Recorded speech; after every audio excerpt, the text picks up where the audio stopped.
지난주에 우리가 용서에 관해서 함께 하나님의 말씀을 나누었습니다. 기억나시죠? 네. 그래서 하나님께서는 자비롭고 또 은혜로우시고 그렇기 때문에 우리가 비통하는 마음으로 주님께 나아오기를 기다리십니다. 왜 기다리시나요? 우리를 용서해 주시기 위해서 기다리고 계십니다. 그리고 나서 우리의 죄를 어떻게 취급하신다고 했냐면 하늘에 구름처럼 취급하신다 그랬어요. 구름이 있다가 하늘 속에서 싹 사라져버리면 흔적을 찾을 수 없죠. 그렇게 우리가 회개하고 돌아올 때 하나님께서는 우리의 죄를 그렇게 취급하신다고 했습니다. 그리고 나서 우리가 이 유대 왕 중에 한 사람 이야기를 했어요. 혹시 이름이 기억나십니까? 네, 므낫세. 그가 가장 최악의 우상 숭배자였고 최악의 살인자였는데 그가 회개를 했을 때 하나님께서 그를 용서하시고 다시 왕의 자리에 올려주셨습니다. 정말 인간적인 마음으로는 이해할 수 없는 그런 놀라운 용서에 관해서 지난주에 함께 들었고요. 그렇다면 오늘은 우리가 용서에 관한 이야기를 많이 했는데 그렇다면 내가 정말로 용서를 받았는가? 라는 것이 궁금하지 않으십니까? 그것을 알 수 있는 한 가지 사인을 오늘 배워보도록 하겠습니다. 하루는 베드로가 예수님께 질문을 했어요. 사실은 문장은 질문 형태로 되어 있었지만 질문이라기보다는 예수님, 저도 이제 내가 얼마나 자비로운 사람인지 인정해달라는 그런 것이 더 강한 말이었습니다. 그래서 베드로가 뭐라고 하냐면 예수님, 형제가 나한테 죄를 지으면 우리가 몇 번이나 용서를 해주는 것이 맞습니까? 그리고 예수님의 답을 기다리지 않고 몇 번이라고 말합니까? 7번이요? 너 이 말은 내가 얼마나 자비로운지 예수님이 인정해달라고, 예수님의 답을 기다리지 않고 인정해달라고 이야기를 했습니다. 그런데 왜 7번이었을까요? 어디에서 이 베드로가 7이라는 숫자를 가져왔을까요? 이제 어떤 분들은 이제 성경의 완전수이기 때문에 그렇게 했다라고 생각하는데 좀 더 근거 있는 것은 이 랍비들의 그 티칭 속에서 가져올 수 있습니다. 아모스서에 보면 어떤 말씀이 나오냐면 다메섹의 서너 가지 죄로 말미암아 내가 그 벌을 돌이키지 아니하리니. 그래서 한국어 버전에는 그것이 분명하지가 않아요. 분명하지가 않은데 무슨 말이냐면 세 가지 죄까지는 용서하지만 네가 네 번째 죄를 지으면 벌을 받을 것이다. 이것이 아모스에서 보면 여러 번 반복이 돼서 나와요. 그럼 랍비들이 이 아모스서를 읽고 나서 어떻게 결론을 내렸냐면 하나님은 몇 번까지 용서하신다? 3번까지 용서하시고 4번째는 벌을 주시는 분이다 라고 가르쳤어요. 그래서 그 중에 유명한 랍비 중에 하나가 조세 벤 하니나 라는 사람이 우리는 이웃을 3번까지 용서하되 4번째는 용서해서는 안 된다. 왜냐하면 하나님이 3번 용서하시는데 감히 사람이 4번을 용서할 수는 없다 라는 것이죠. 이해되셨나요? 그래서 그것이 랍비들의 일반적인 가르침이었어요. 그럼 지금 이제 산수가 되죠. 그러니까 이 베드로가 그 랍비들의 가르침을 알고 있었어요. 그러니까 내가 이제 자비로우려면 적어도 2배는 해야 될 것 같아요. 그래서 3 곱하기 2 하니까 얼마예요? 6. 그런데 6으로는 뭔가 좀 부족한 것 같아. 그래서 혹시 해서 거기다 1을 더합니다. 그러니까 몇이 나왔어요? 7이 나왔어요. 그리고 나서 아주 흡족한 얼굴로 칭찬을 기다리고 있었습니다. 그런데 예수님이 뭐라고 말씀하셨나요? 7번? 너 지금 무슨 말하니? 70번씩 7번까지 용서해야 한다. 이제 굉장히 자기는 자비로운 마음으로 했었던 칭찬을 기다렸던 그 마음이 갑자기 무너져 내렸습니다. 예수님이 70 곱하기 7이면 490이죠. 그렇죠? 490은 다 그런 일정한 숫자를 말씀하셨지만 우리 전체적인 문맥상에서 본다면 예수님께서 지금 뭐를 말씀하시는 거예요? 용서에는 뭐가 없다? 끝이 없다. 계속해서 용서해야 한다라는 것을 예수님께서 베드로에게 말씀하시고 계셨던 것이죠. 그러면서 예수님께서 무엇을 말씀하시냐면 그래 이제 잘 들어봐 하면서 천국은 하나님의 나라는 이렇게 하시면서 이제 새로운 비유를 말씀을 하셨습니다. 이 비유의 시작은 이렇게 시작이 되죠. 왕이 있었는데 그 왕이 이제 그 빚을 빈 종들하고 이제 결산을 하는 날이었어요. 근데 한 종이 이제 결산을 하러 왔어요. 그런데 그 종이 그 딱 종이를 보니까 얼마나 빚을 졌어요? 10,000달란트라는 빚을 졌어요. 10,000달란트가 얼마지? 그래서 제가 이렇게 계속 공부를 하다 보니까 사람마다 이 계산하는 법이 좀씩 다르더라고요. 그래서 제가 오늘은 이것이 얼마인가 보다는 그 당시와 이제 그 구약 시대에 어떤 그 달란트가 어떻게 사용되었는지 비유를 통해서 만 달란트가 얼마나 큰 건지를 제가 좀 설명해 드리도록 하겠습니다. 그때 이스라엘이 로마의 식민지 상태였죠. 식민지가 되면 해마다 뭐를 바쳐야 될까요? 예, 조공이나 또 세금이라고 할 수 있지만 그걸 바쳐야 됐죠. 우리나라도 옛날에 일본의 식민지였을 때 그렇게 했습니다. 그런데 1년에 그 이스라엘이 들였던 그 세금이 얼마였냐면 800달란트였어요. 800달란트. 지금 10,000달란트와 비교를 하라고 제가 말씀드리는 거예요. 한 사람이 10,000달란트를 빚지고 지금 그 왕 앞에 와 있는데 그 10,000달란트가 얼마나 큰 건지를 여러분이 생각하시라고. 1년에 한 나라가 식민지 상태에서 그 식민지 정복한 나라에 주는 그 세금이 800달란트였고요. 다윗 왕이 성전 건축을 위해서 금을 모았죠. 그렇죠? 금을 모았는데 몇 달란트를 모았냐면 3,000달란트를 모았어요. 그 솔로몬의 궁전이 다 뭐로 쌓여졌어요? 금으로. 그것을 쌓아도 남을 그 금이 3,000달란트예요. 이해되셨죠? 그리고 구약에 보면 그 시바 여왕이 이제 솔로몬 왕을 방문할 때 이제 선물을 가져오죠. 그때 가져온 것이 120달란트였어요. 그리고 이 10,000달란트는 그 당시에 이제 갈릴리 지역이 이제 우리 여기 말한 마니토바 그런 주라고 봤을 때 여기 캐나다 가장 그 부자 주가 어디죠? 오타와인가요? 가장 부자 주 모르세요? 네, 그냥 마니토바라고 할게요. 네, 마니토바가 가장 부자가 될 것 같아요, 그죠? 네, 그럼 마니토바 1년 예산보다 주 정부의 1년 예산보다 많은 돈이에요, 10,000달란트가. 얼마나 큰지 이해가 되셨죠? 근데 어쩌다가 이 사람이 그렇게 빚을 졌는지는 우리가 알 수는 없어요. 그래서 이 사람이 개인적으로 이것을 갚으려면 적어도 10,000년 이상은 살아야 10,000년 이상은 살아야 갚을 수 있는 돈이니까 갚을 수가 없겠죠. 그래서 왕이 너는 안 되겠다. 도저히 불가능하다. 가서 네 아내와 네 자식들을 다 그 노예 시장에 갖다 팔고 네 물건 다 팔아가서 그거 가져와. 심각하죠? 네, 지금 온 가족이 다 팔릴 상황이 됐어요.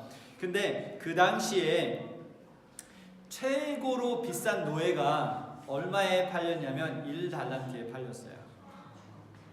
그러면 적어도 아이가 한 10,000명 이상은 돼야, 다 최고는 아닐 거 아니에요? 그럼 아이가 10,000명 이상은 돼야 이걸 갚을 수 있는 거예요. 아니면 아내가 10,000명이든지.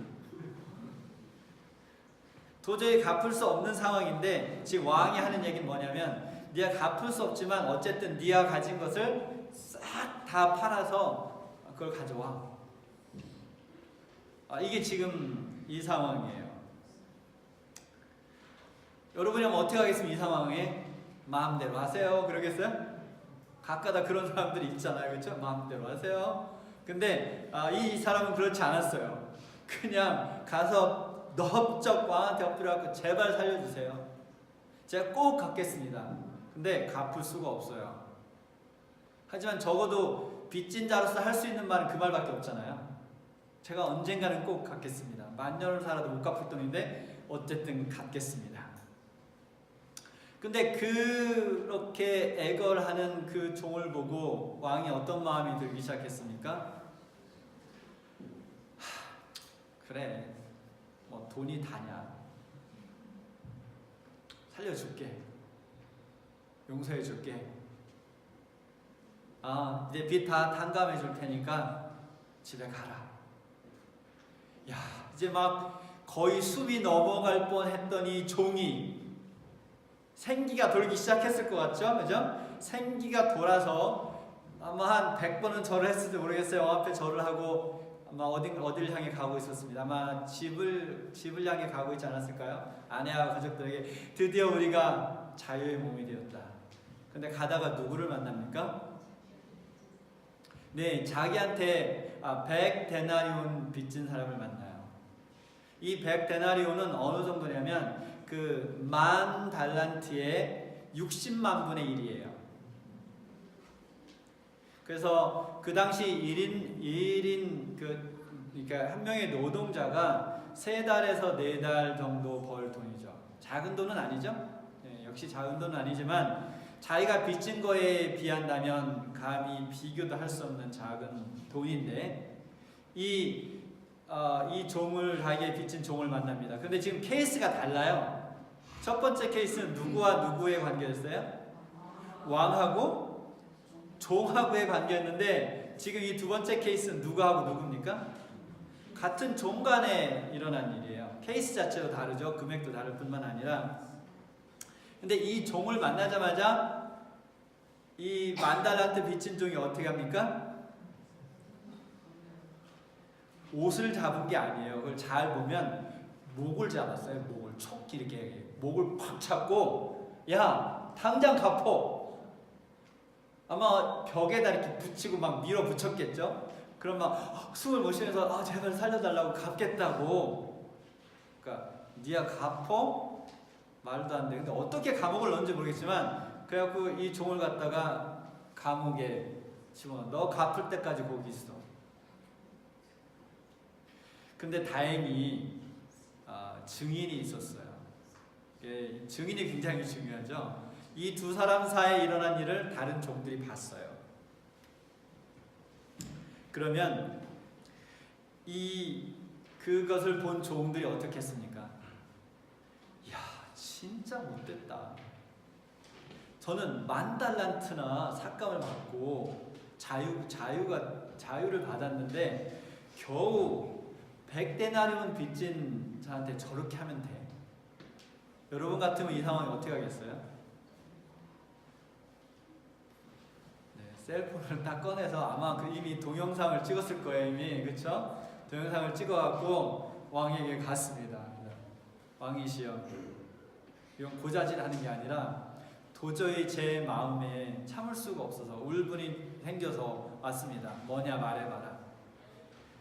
저 종을 그 왕께서 용서해 주셨지 않습니까? 근데 저 종이 이런 짓을 했습니다. 이제 여러분이 왕이에요. 어떻게 하겠어요? 뭐라고? 그렇죠, 그렇죠? 화가 나서 당장 그 종을 잡아오라고 시켰습니다.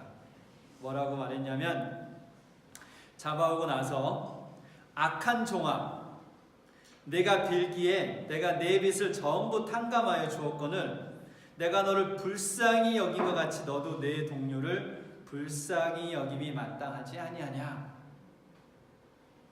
그러고 나서 어떻게 했어요? 쟤를 잡아서 어떻게? 옥에 집어넣어라. 그리고 끝이었을까요? 아니었어요. 그냥 옥에 가만히 편안히 두는 게 아니라 옥에 집어 쳐넣고 갚을 때까지 고문하라고 했어요. 아, 인생이 뒤집혔다 또 뒤집혔습니다. 근데 아까 그랬죠? 만년을 살아야 갚을 수 있다고. 이제 미국에는 가까이 형량을 내릴 때 500년 뭐 이렇게 내리더라고요. 그러니까 절대로 뭐 1000년 못 나오게 절대로. 이제 뭐 이렇게 시간이 지나면서 그래 100년 깎아주고 뭐 해도 못 나오게 그렇게 내리는 게 있어요. 근데 그 사람이 500년을 살 수가 없죠. 마찬가지 이 사람이 만년을 살 수 없기 때문에 결국은 감옥에서 그렇게 고문받다가 죽었겠죠. 네, 그 이야기는 우리 예화 속에 나와 있지 않았습니다. 이 만달란타를 탕감받은 종의 문제가 뭐였냐면 이제 그 빚을 지면 빚문서가 있을 거잖아요. 그럼 빚문서에 너 이제 탕감됐어라고 이제 탕감한 사인을 해줄 거 아니에요, 그렇죠? 그런데 거기에 중요한 한 문장을 읽지 못했던 것 같아요. 어떤 문장이 그곳에 있었을까요? 제가 그 빚문서를 보진 않았지만 이런 문장이 있었을 것 같습니다. 제가 한번 볼게요. 내가 너의 빚을 탕감해 준 것처럼 지금부터 너는 살면서 너에게 빚진 모든 사람을 탕감해 줘라. 만약 내가 그렇게 하지 않으면 오늘 이 사인한 빚문서는 무효가 된다. 그렇죠? 그렇기 때문에 이미 빚을 탕감해 줬는데 다시 불러왔잖아요. 임금이. 그렇죠? 법적인 근거가 있을 거 아니에요. 다시 불러온. 그것은 뭐였냐면 우리 잘 안 읽잖아요. 사인할 때. 그렇죠? 여러분 잘 읽으세요? 다 안 읽는데 저도 제가 차고 있는 시계를 RBC 뱅크에서 줬다고 좋아했더니 나중에 그 뱅크 어카운트를 캔슬하러 갔더니 이 돈을 내래요. 그래서 거기에 있었대요. Really? 저는 이 시계에 눈이 멀어서 그 스테이트먼트를 보지 못했죠. 그래서 RBC 그 뱅크 어카운트를 닫지 못하고 먼슬리 돈을 페이하고 있어요. 그런데 이 정도 그것을 사인할 때 가장 중요한 것을 보지 못했어요. 뭐였어요? 너도 내가 했던 것처럼 다른 사람을 용서하지 않으면 내가 너를 빚을 탕감해 준 것이 무효가 된다는 것. 그것을 보지 못한 거죠. 물론 비유 속에는 이것이 분명하게 큰 몫을 내지 않아요. 그렇죠? 하지만 우리가 비유를 쫙 읽어보면 문맥 속에 그것이 나와 있습니다. 왜 이것을 분명하게 큰 소리로 내서 비유에 설명하지 않았을까요? 그것은 용서를 받은 사람이라면 자연스럽게 그 자비의 마음을 가지고 다른 사람을 용서할 수 있는 것이 일반적이기 때문에 그곳에 자세하게 명시되지 않았던 것입니다. 그래서 왕은 악한 종아 내가 빌기에 내가 내 빚을 전부 탕감하여 주었거늘 내가 너를 불쌍히 여긴 것 같이, 이건 빚이 아닌 빚이 불쌍히 여긴 것 같이 내 동료를 불쌍히 여김이 마땅하지 아니하냐. 그래서 이 빚을 갚아주는 것에는 이게 패키지였어요. 패키지. 어떤 패키지였냐면 빚을 탕감해 주는 대신 너는 뭘 받냐면 내가 너에게 보여준 그 동정의 마음을 네가 받아서 다른 사람에게 그 동정을 베푸는 것이 패키지였다는 거죠. 이해되시나요? 그냥 빚만 탕감해주고 끝나는 게 아니라 그 탕감해주는 그 문서 안에 뭐가 포함되어 있었냐면 그 왕의 자비가 같이 포함되어 있던 거예요. 그걸 받아야 됐어요. 그 왕의 자비를 받아서 다른 사람에게 그 자비를 베푸는 것이 패키지였다는 거죠. 하나만 온 게 아니라 같이 왔습니다. 빚만 탕감해 주는 것이 아니라 용서, 왕의 그 자비의 마음이 그 탕감해 주는 것 안에 포함되어 있었습니다. 그래서 만약 그것에 실패하게 된다면 빚 탕감해 준 것이 무효가 된다는 것이었죠. 그런데 이 10,000달란트 빚진 이 종은 그것에서 실패했습니다. 그렇다면 오늘은 약간 이제 그 논리 전개가 우리가 법적인 상황하고 비슷하거든요. 그렇다면 왕이 그 하인을 용서해 주면서 그러면 너는 앞으로 너에게 빚진 사람을 다 용서해 줘 라고 말하는 것이 공정한 판단입니까? 공정한가요? 자기가 한 명만 용서해 줬는데 왜 이 하인은 모든 사람을 다 용서해 줘야 되는 거죠? 이것이 공정합니다. 왜 공정하냐면 지금 이 사람은 왕에게 10,000달란트를 빚졌죠. 그런데 이 종이 자기가 죽을 때까지 살면서 그 사람에게 다른 사람이 그 사람에게 빚을 져도 그 10,000달러 근처도 갈 수가 없어요. 이제 공정한가요? 그래, 네가 어떤 사람한테는 뭐 1,000달러, 어떤 사람한테는 10,000달러 뭐 해도 내가 너를 빚을 탕감해 준 거에 비교하면 아무것도 아니야. 그러니까 너는 내가 빚을 탕감해 주는 대신 너에게 빚진 모든 사람의 죄를 다 뭐 해줘? 다 탕감해줘. 이것이 왕의 논리였어요. 공정하죠? 네, 공정합니다. 네, 그래서 그 종은 결국은 그것에 실패하고 감옥에서 인생을 마치게 되죠. 네, 이렇게 스토리는 끝나게 되는데, 그렇다면 우리가 이 비유를 통해서 무엇을 배울 수 있을까요? 예수님께서 이 시작하실 때 뭐라고 말씀하셨냐면 하나님의 나라는 이라고 했어요. 그러면 이 비유는 무엇에 대해서 말한 거예요? 하나님의 나라에 대한 비유를 말씀하신 거죠. 그래서 하나님의 나라는, 그래서 결국 우리가 여기서 무엇을 배워야 되냐면 하나님의 나라의 어느 일면에 대해서 배워야 합니다. 그러면 이 지금 예화를 보니까 하나님의 나라에서 뭐가 중요한 것 같아요? 용서가 엄청 중요한 것 같죠, 그렇죠? 용서가 엄청나게 중요합니다. 여러분 여기 다 이민자시네요, 그렇죠? 네, 다 이민자인데 캐나다로 이민을 오려면 그 캐나다 이민법에서 요구하는 모든 문서들을 준비해야 되죠. 그 중에 뭐가 있냐면 우리말을 정확히 모르겠는데 범죄 확인 증명서 그게 있죠. 그래서 그런 어떤 범죄 사실이 있으면 이민 오는 것이 쉬워요, 어려워요? 네, 어려워요. 그래서 그것이 삭제가 되지 않는 한, 그것이 어떤 법적인 절차를 통해서 삭제가 되지 않는 한 이민 와서 영주권을 받는 것이 어렵습니다. 근데 여러분 들어보셨어요? 하늘에 들어갈 때도 이민국이 있어요. 하늘나라에 들어보셨나요? 그 이민국에서 무엇을 요구하냐면 범죄 확인 증명서를 요구합니다. 한 번도 못 들어보셨나요? 오늘 잘 들어보세요. 거기 하늘의 이민국이 있는데 그 들어갈 때 여러분이 무엇을 제시해야 되냐면 범죄자 확인 증명서를 제출을 해야 됩니다. 여기 오늘 예화 속에 나오는 10,000달란트 빚진 자는 누구를 의미하냐면 예수님을 알고 자기의 죄를 회개하고 예수님께 용서를 받은 사람이에요.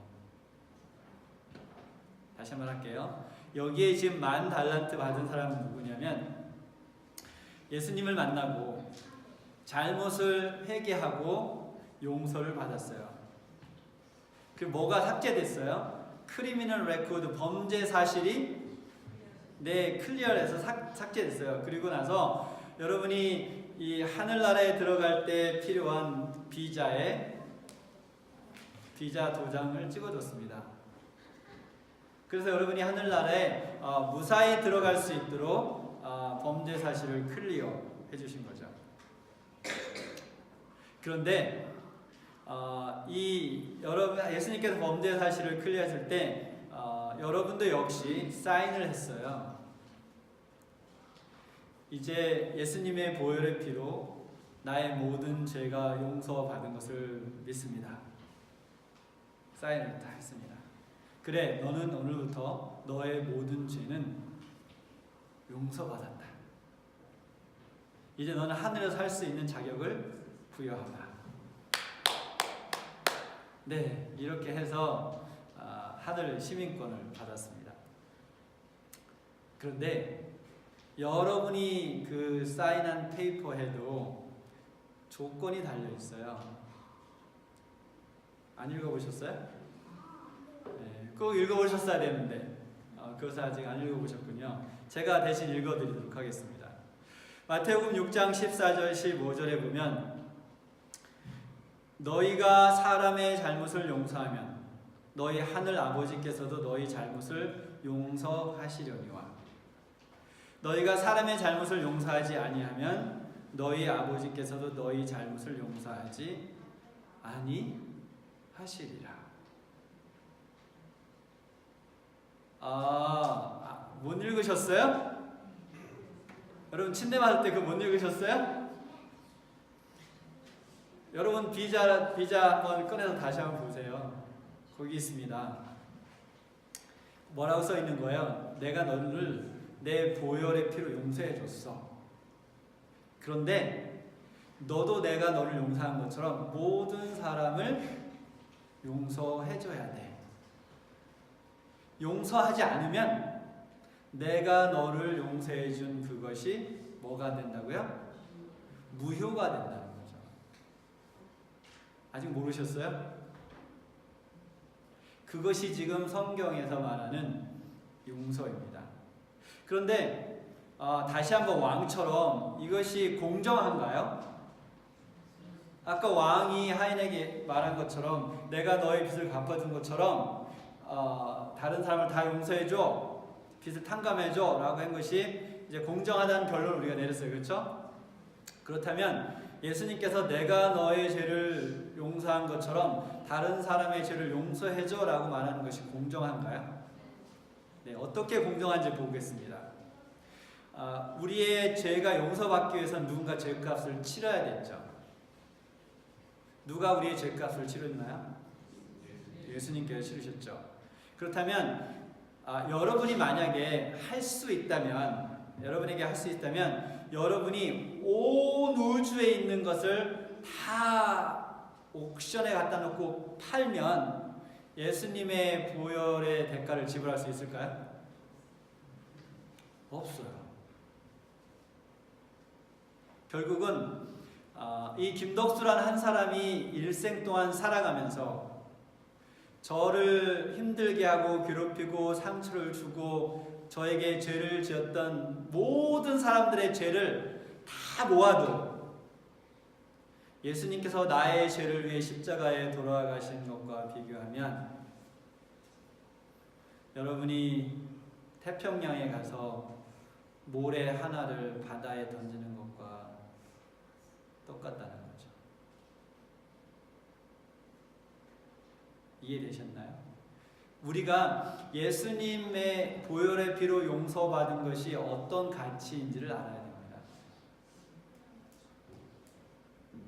그것이 아까 그랬죠. 아내도 팔고 자녀도 다 팔아서 빚을 갚으라 그랬죠.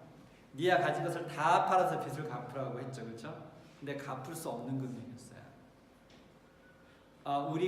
우리의 죄는 우리 스스로 갚을 수 없는 금액이에요.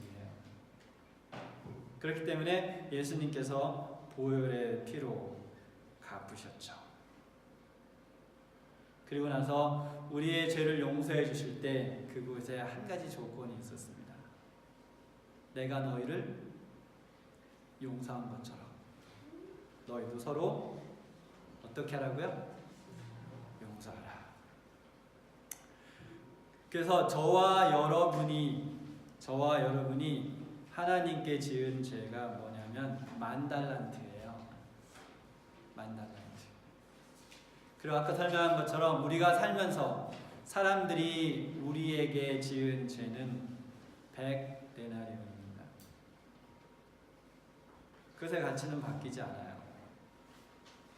여러분 용서를 받았습니까? 이 질문에 답을 알기를 원하시면 다음 질문에 답을 해보세요. 여러분은 여러분에게 죄를 지은 모든 사람을 용서했습니까?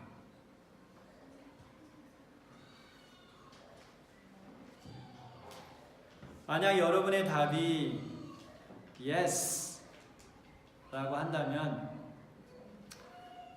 확실하게 여러분의 비자를 가지고 하늘 이미그레이션을 통과할 수 있습니다. 그러나 만약 아직 여러분이 용서하지 못한 사람이 있다면 여러분은 그 비자를 가지고 하늘 이미그레이션을 통과할 수 없어요. 죄송합니다. 근데 그게 성경이 오늘 우리에게 말씀하고 있는 거예요. 뭘 하지 않으면, 내가 너희를 용서한 것 같이 너희도 서로 용서하지 않으면 너는 하늘 이미그레이션을 통과할 수 없다. 결국은 예수님께서 우리의 죄를 용서해 주신 것이 다시 뭐가 된다는 거죠? 법적으로 무효가 된다. 뭘 하지 않으면? 용서하지 않으면. 마태복음 7장 21절에서 23절에는 이렇게 용서를 받고 용서하지 못한 사람들에서 이렇게 표현하고 있습니다. 나더러 주여 주여 하는 자마다 다 천국에 들어갈 것이 아니요 다만 하늘에 계신 내 아버지의 뜻대로 행하는 자라야 들어가리라. 그날에 많은 사람이 나더러 주여 주여 우리가 주의 이름으로 선지자 노릇하며 주의 이름으로 귀신을 쫓아내며 주의 이름으로 많은 권능을 행하지 아니하였는가 하리니 그때 내가 그들에게 밝히 말하되 내가 너희를 도무지 알지 못하니 불법을 행하는 자들아 내게서 떠나가라 하리라. 안타깝죠. 이것이 분명히 우리가 국가를 통과할 때처럼 이미그레이션이 하늘을 통과할 때 있다면 이런 일이 벌어지는 거예요. 나는 비자를 받고 기쁜 마음으로 도착을 했는데 이미그레이션에서 보더니 너 크리미널 레코드가 클리어 되지 않았는데 미안하지만 들어갈 수 없단다. 왜요?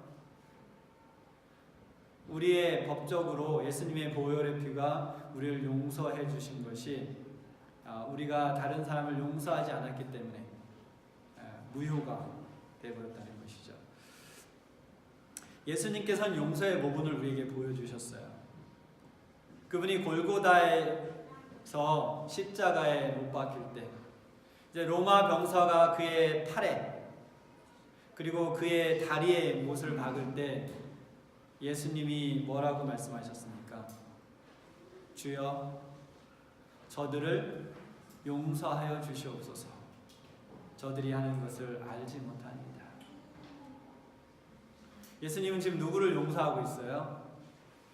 자기를 십자가에 못 박는 로마 군인들을 용서했습니다.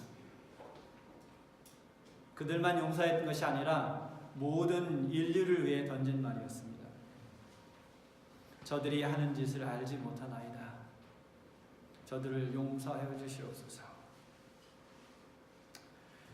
예수님이 십자가에 돌아가신 후 그리고 부활하사 하늘에 승천하신 후에 1년 정도의 시간이 지났습니다. 그때 초대교회 지도자 중 한 명이었던 스데반이 다시 유대인 지도자들에게 잡힙니다. 그리고 예수님에게 사형명령을 내렸던 것처럼 스데반에게도 사형명령을 선고합니다. 그리고 어떻게 합니까? 네, 돌로 쳐서 스데반을 죽였습니다. 저는 전경 생활을 했기 때문에 돌이 날라오는 것이 어떤 것을 너무 잘 알아요. 한 번도 경험 못 해봤죠. 돌이 비처럼 이렇게 나한테 쏟아지는 것이. 우리가 방패를 들고 헬멧을 쓰고 있어도 엄청난 그 두려움이 엄습을 해요. 그래서 신병은 오면 어디다 두냐면 그 이제 부대 중간에 둬요. 앞에 두면 대무대에게 붙잡혀가고 뒤에 두면 돌이 날아오면 도망가기 때문에 무서워서. 근데 스데반은 자기를 죽이려고 던지는 그 돌을 맞으면서 죽어가면서 뭐라고 말했습니까? 아버지여, 저들의 죄를 저들에게 돌리지 마옵소서. 다른 말로 하면 예수님께서 하셨던 기도를 하신 거죠. 아버지, 저들을 용서해 주십시오. 저들이 하는 짓을 알지 못하나이다. 그리고 스데반이 죽었습니다. 그래서 사람들이 그 스데반의 겉옷을 벗겨서 누가 앞으로 가져갑니까? 우리가 알고 있는 바울, 사울의 앞으로 가져갑니다. 왜 사울의 앞으로 가져갔을까요? 그 사형 집행을 주도한 사람이 바로 사울이었습니다. 사울은 스데반이 죽어가면서 한 말을 들었어요. 저들의 죄를 저에게 돌리지 마옵소서. 사울은 그때 스데반에게 용서를 받았습니다. 그리고 나서 바울이 어떻게 살았습니까? 남은 인생을 그리스도 안에서의 용서를 전하며 살았습니다. 그 가운데 그는 수도 없이 맞기도 했고 돌로 맞아 죽을 뻔도 했고 감옥에 갇히고 수많은 고통과 어려움을 겪으면서도 그들을 용서하면서 같은 예수 그리스도의 용서를 전하며 살았어요. 여러분, 용서는 패키지로 같이 옵니다. 용서를 해주는 그 동정과 사랑의 마음이 같이 오는 것이죠. 그래서 여러분이 용서를 받은 것이 확신하다면 결국은 여러분이 모든 사람을 용서할 수 있게 된다는 거죠.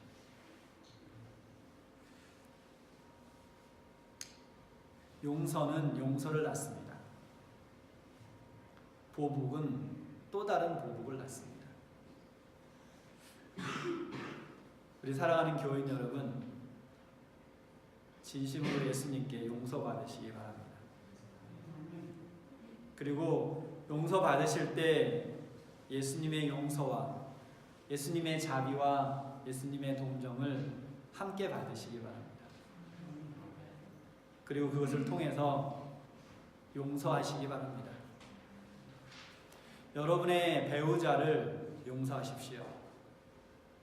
여러분의 부모를 용서하십시오. 여러분의 자녀들을 용서하시기 바랍니다. 교인들을 용서하십시오. 여러분의 친구들을, 같이 일하는 동료들을 용서하시기 바랍니다.